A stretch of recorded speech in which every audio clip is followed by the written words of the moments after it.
Radio Taïwan International, les joies de l'éco-construction. Bonjour à toutes et à tous, ici Sasa au micro de l'émission Les joies de l'éco-construction. C'est un plaisir de vous retrouver aujourd'hui pour retourner dans le nord-est de Taïwan, près de Nan Hao, chez Huilang et Pisui. Si vous avez écouté l'émission de la semaine dernière, vous savez qu'il s'agit d'un jeune couple atayal qui a construit il y a quelques années une maison traditionnelle en bois au toit en ardoise avec l'aide de volontaires. Aujourd'hui, nous poursuivons leur interview, mais d'abord, Huilang nous fait visiter sa maison. On peut faire un petit tour pour voir ? Ok, allons-y. OK。我们南澳的太阳因为比较靠东北边呐，这个台风来都会从这里上来，所以那个风力都很强，所以 Nous, les Atayal de la région de Nan-A, au nord-est de Taïwan, sommes très exposés au typhon. Le vent est très fort, c'est pourquoi nous enterrons à moitié nos maisons traditionnelles. Il faut au moins qu'il y ait 1,50 m sous le niveau de la terre. J'avoue que j'étais un peu paresseux. Ici, il n'y a qu'1 mètre de profondeur. Pourquoi nous enterrons partiellement nos maisons ? C'est pour réduire la surface de la maison qui est frappée par les vents des typhons. Deuxièmement, cela aide à réguler la température intérieure. Par exemple, dans une maison en béton, s'il fait 30 degrés à l'intérieur, ici, il fait beaucoup plus frais, environ 26 degrés. Le soubassement des murs, qui se trouve donc sous le niveau du sol, est en pierre, c'est bien ça ? Oui, c'est en pierre. Et les fondations, elles sont aussi en pierre ? 没有，下面就一般就土了，这里就土了，对，一般就土了。 Non, c'est juste de la terre. Ensuite, regardez ici, c'est une des grandes poutres qui soutiennent le toit. Elle n'est pas totalement plate. Les anciens savent comment l'installer pour que le poids du toit soit bien réparti sur toutes les poutres. Au total, il y en a 4. Quant aux plaques d'ardoise de la toiture, elles font environ 4 tonnes. 4 tonnes, waouh ! On en a acheté pour 4 tonnes, mais il a fallu les tailler et au final, je ne sais pas exactement quel est le poids, mais c'est au minimum la moitié des 4 tonnes d'origine. Ensuite, vous voyez qu'il y a de nombreuses colonnes et les murs sont constitués de bûches de bois empilées. Quelle est l'épaisseur des murs ? 大概40公分吧。 Environ 40 cm. Mais dans certaines maisons, cela pouvait aller jusqu'à 70 cm d'épaisseur autrefois. Vous avez utilisé quel bois ? 因为台湾的天气是比较潮湿啊。 Le climat à Taïwan étant très humide, il faut que les colonnes qui descendent jusque dans le sol soient absolument des cyprès Kwaimu. C'est un bois de grande qualité qui se conserve très bien et que les insectes n'attaquent pas trop. En ce qui concerne les poutres horizontales, c'est de l'aulne glutineux, en chinois, Chiyang. Ce sont des arbres qui poussent très droit et on en trouve facilement dans les environs. Nous en avons récolté un peu en forêt et nous en avons planté nous-mêmes. En fait, il faudrait planter des arbres dès à présent pour que nos enfants puissent construire plus tard. C'est un peu comme planter une future maison. Ensuite, au-dessus du foyer, on a un endroit où entreposer des vanneries en rotin, ou des instruments pour la chasse, des objets en bambou, etc. On les met là, comme ça, ils sont exposés à la fumée tous les jours et se conservent longtemps. C'est aussi là qu'on fait la cuisine. Auparavant, dans ces maisons, il y avait des lits. Les hommes dormaient d'un côté et les femmes de l'autre, et les enfants à un autre endroit. Mais ici, je n'ai pas installé les lits à la manière traditionnelle. Votre maison est spéciale car il y a aussi un nid d'abeilles. 你们来了好多年了。 Oui, elles ont fait un nid dans un mur il y a quelques années déjà. 织布。 Et ces morceaux de bois entreposés un peu partout, ça sert à quoi ? Ça, ce sont des métiers à tisser traditionnels. Ma femme, Pisui, plante et tisse les fibres de rami pour en faire des habits. C'est ce qu'elle fait en ce moment. On peut aller voir.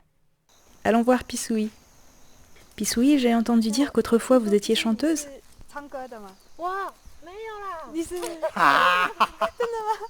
Moi ? Non, c'était il y a très longtemps. Quand j'ai rencontré Huilang, j'étais invitée à donner des concerts en Chine et à Hong Kong. Mais il m'a dit, à quoi bon ? Reviens cultiver le jardin avec moi. 回来种这个。这个真的在种衣服呢。 Là, Pisui est vraiment en train de planter des habits et de faire pousser des couvertures. Donc tous les jours, vous faites du tissage et de la vannerie ?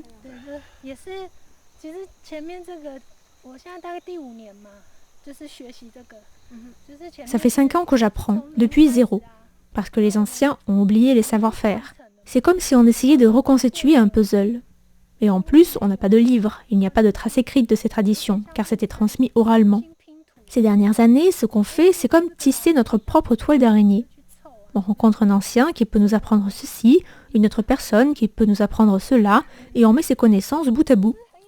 Ce n'est que depuis l'année dernière qu'on a réussi à recréer toute la chaîne, planter la ramie et en faire des fils et les tisser.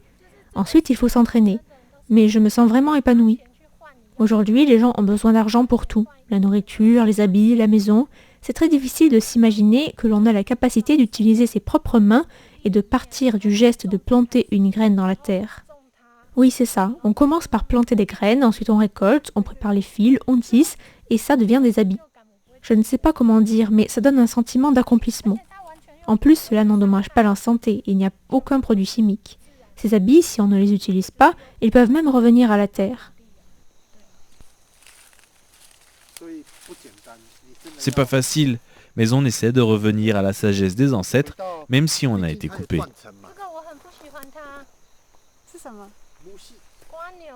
Je n'aime pas trop les escargots, ils mangent la ramie. Mais vous savez que les Amis mangent des escargots?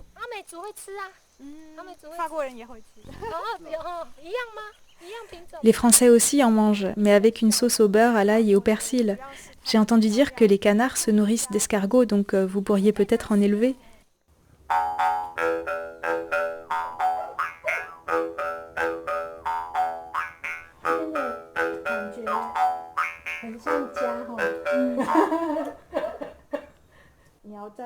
Pour revenir à vos racines atayales, pourquoi avez-vous choisi de passer par la construction?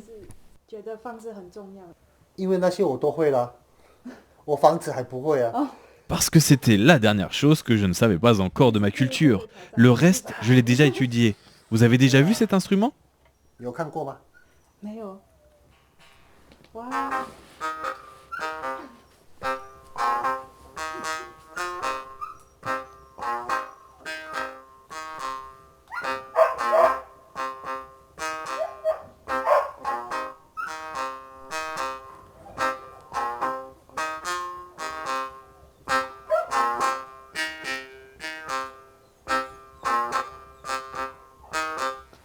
好好听哎。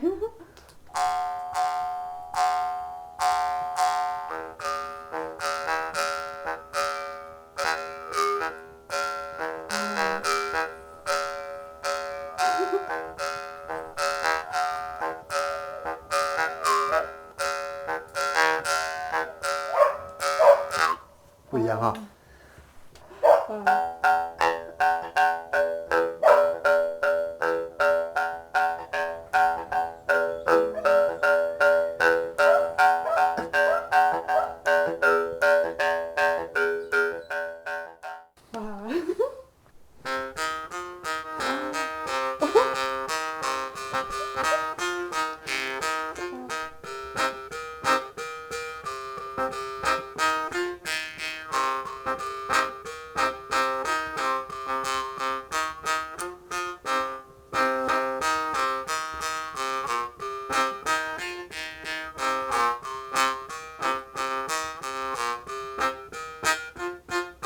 不一样，都有它的旋律，不一样。 On a des chansons pour le travail, la chasse, l'amour, la guerre, etc.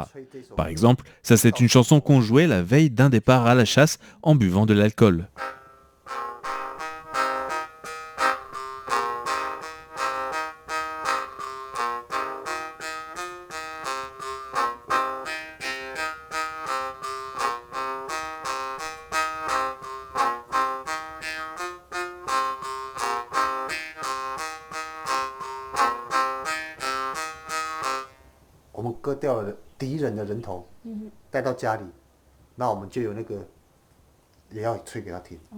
Quand on partait à la guerre et qu'on ramenait la tête d'un ennemi, il fallait jouer de la musique pour le défunt, une chanson particulière. Il y a une mélodie différente pour chaque circonstance.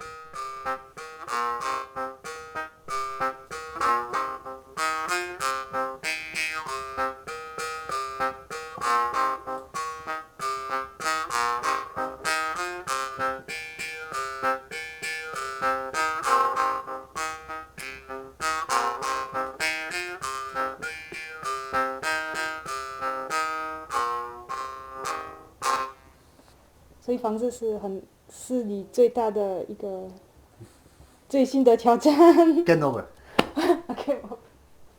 Donc si je comprends bien, construire cette maison, c'était votre dernier défi? Game over. Oui, après la vannerie, le tissage, la musique, la chasse, la pêche, etc., il ne me restait plus que construire une maison. D'ailleurs, Haoyi, qui a construit une maison à Miss et dont vous avez parlé dans votre émission, c'est notamment avec moi qu'il a appris la vannerie. Dans la culture Atayal, est-ce que les classes d'âge sont importantes, comme chez les Puyuma par exemple? 我们是平权，但是我们很守那个嘎嘎就是生活规范。 Nous ne sommes pas répartis par classe d'âge. Dans notre société, le plus important, c'est de suivre les normes sociales. C'est ce qu'on appelle gaga. Par exemple, il faut respecter les anciens. En même temps, nous accordons une grande importance au mérite de chaque personne, à ses capacités. Mais ceux qui accomplissent de grandes choses ne doivent pas se montrer arrogants. Chez les Paiwan et Lukai, il y a une hiérarchie sociale, mais la société Atayal est plus égalitaire. Si l'on respecte les normes sociales, les gens nous respectent. Mais si on commence à s'en prendre à quelqu'un, c'est inacceptable pour les Atayal, et la réaction de la communauté ne se fait pas attendre. C'est peut-être pour ça que les Japonais craignaient beaucoup les Atayal. Nous n'étions pas obéissants et nous étions méprisés, c'était inacceptable dans notre culture et la réaction pouvait être très violente. Est-ce que ce n'est pas difficile de faire vivre les traditions des autochtones Atayal dans le monde d'aujourd'hui? 我觉得原住民非常的很辛苦。我觉得殖民者国家应该要给原住民更多的一个帮忙。这个帮忙我是从教育开始。 La vie des peuples autochtones est difficile. Je trouve que les anciens colonisateurs devraient les aider davantage. Mais cette aide dont on a le plus besoin, c'est l'éducation. Car c'est la seule manière que les cultures autochtones ne s'éteignent pas. Sinon, elles peuvent vraiment disparaître totalement. Mais je crois que bientôt, les cultures autochtones pourront à nouveau être valorisées. Parce que pour relever les défis auxquels nous devons faire face dans le futur, il faut que nous prenions davantage soin de la terre. Je ne pense pas que des villes comme Taipei soient vivables dans le futur. Avec ma femme, quand on regarde des photos de l'Europe, notamment de la France et de l'Espagne, on trouve que c'est si joli, surtout la campagne. Je crois que les cultures autochtones sont proches de la terre, comme les gens de la campagne en Europe. La terre est très importante pour les humains, car c'est elle qui nous nourrit. Je pense que nous reviendrons au lien avec la terre et entre humains. C'est aussi pour cela que je pense que construire cette maison a du sens. Tant que je vivrai ici, je pourrai conseiller aux enfants de se rapprocher de cette terre. Pour moi, c'est ça le sens de l'éducation. Sinon, c'est terrifiant. Nous allons continuer de détruire cette terre et le climat. C'est vrai que les autochtones ont beaucoup de choses à nous apprendre sur comment vivre en harmonie avec la nature. 不要去骗土地。 Oui, je pense qu'il ne faut pas escroquer la terre. Il ne faut pas lui demander plus que ce qu'elle ne peut donner. Ce que peut nous donner la terre a des limites, c'est évident. On peut ajouter tous les engrais chimiques et pesticides qu'on veut, mais à un moment, c'est fini. Elle ne peut pas produire toujours plus, et elle peut même mourir. Si on demande trop à la terre, elle mourra. Les humains ne devraient pas enfreindre les lois de la nature comme nous le faisons actuellement. Nous devrions respecter les limites de ce qu'elle peut produire. C'est pourquoi ici, sur la terre que mes ancêtres m'ont laissée, je n'utilise pas de pesticides. Je désherbe moi-même. En fait, je pense que ce qu'on devrait apprendre à l'école, c'est ça. Et pas passer son temps à faire des mathématiques. Et on ne sait même plus ce qu'on calcule. Au final, ça nous forme à la compétition. Mais être en compétition pour obtenir quoi? On a l'impression que plus on détruit la terre, plus ce que l'on fait est valorisé. Ça n'a aucun sens. Je préfère être nul en mathématiques, mais savoir cultiver sans pesticides. Je préfère que la sueur serve à désherber par moi-même. Je récolte ce que la terre veut bien me donner. On devrait essayer de moins détruire la nature comme autrefois. Et en plus, les anciens vivaient dans de très belles maisons. Si les enfants apprenaient la permaculture à l'école, le monde serait certainement différent. Mais à l'école, on est plutôt préparé à la compétition. On n'apprend pas trop la coopération ou comment prendre soin de la terre. En même temps, je constate que beaucoup de gens n'aiment plus le système actuel et aspirent au changement. 越来越多人他比较喜欢自学啦。 Oui, de plus en plus de monde apprend par soi-même. Même les enfants, il y en a de plus en plus qui vont dans des écoles alternatives. Même si j'enseigne dans une école publique, je crois que nous devrions faire évoluer le système. Ce qui intéresse le plus les hommes, c'est leurs intérêts et l'argent. C'est pour cela que le système est basé sur la compétition et la recherche du pouvoir. C'est aussi pour cela que nous détruisons à ce point la nature. Parfois, en tant qu'enseignant, je me dis qu'on ne devrait pas éduquer de cette manière. Mais on n'a pas le choix. C'est le gouvernement qui nous demande de faire ça. Donc je me dis que l'école, c'est l'école. Mais cela n'empêche pas de faire en parallèle ce que je pense être juste. en commençant par moi-même, notamment en construisant cette maison.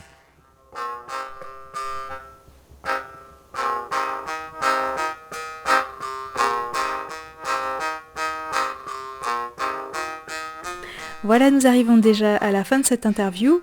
Je retiendrai notamment que Wilang et Pisui font vraiment vivre la culture atayal, pas sous forme muséale, mais bien dans leur vie quotidienne, ce qui est très précieux. On peut dire que Wilang marche dans les pas de son oncle. À ce propos, je vous conseille vraiment de regarder le documentaire dont j'ai mis le lien sur le site de l'émission, qui en plus est sous-titré en anglais. Ce documentaire vous emmènera dans la forêt, sur les traces du village de Hakabalis, le village d'où Wilang est originaire. Pour y aller, c'est vraiment une aventure, et guidé par l'oncle de Wilang tout au long du chemin, on apprend plein de choses sur la culture atayal, mais aussi sur comment survivre en forêt.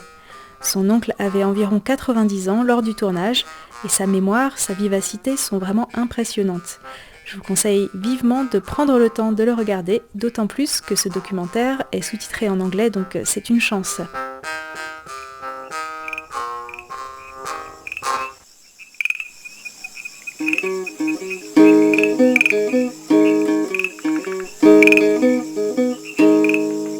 Radio Taïwan International, les joies de l'éco-construction.